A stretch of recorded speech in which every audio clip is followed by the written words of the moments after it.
Good afternoon সবাইকে। আর এই মুহূর্তে আছি আমির ফোর্টে।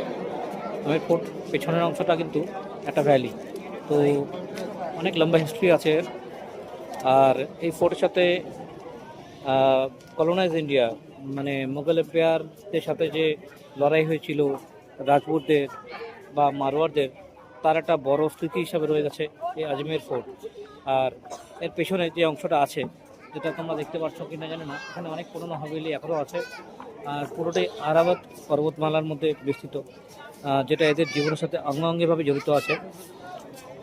এখন গভর্নমেন্টের একটা ক্লজের জন্য আরাবলী পর্বত নিয়ে অনেক বেশি আন্দোলন চলছে, কারণ 100 ফিটের নিচে যে অঞ্চলগুলো আছে সেগুলো গভর্নমেন্ট প্রাইভেটাইজ করে দিচ্ছে। বাট এখানকার লোকেরা লড়ে যাচ্ছে, কারণ এখানকার লোকেদের কাছে আরাবলী পর্বতমালা শুধু একটা পর্বত নয়, এটা ওদের একটা কালচার, ওদের হেরিটেজ এবং ওদের জীবনের সাথে অঙ্গাঙ্গিভাবে জড়িয়ে আছে।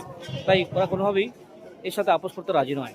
আর রাজস্থানের culture is the most vibrant culture across India, most colourful culture বলা যায়। ওরা হেরিটেজ নিয়ে চলছে এখনও, ওদের ওল্ড আর্কিটেকচার ওরা রক্ষা করে গেছে, এবং as a tourism state they are probably on the top 1, 2 or 3, probably, I don't know. But আমার এখানে এসে দুর্দান্ত লাগছে। আর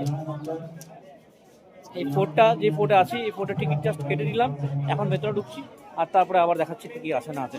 চলো, বেশ, বাই।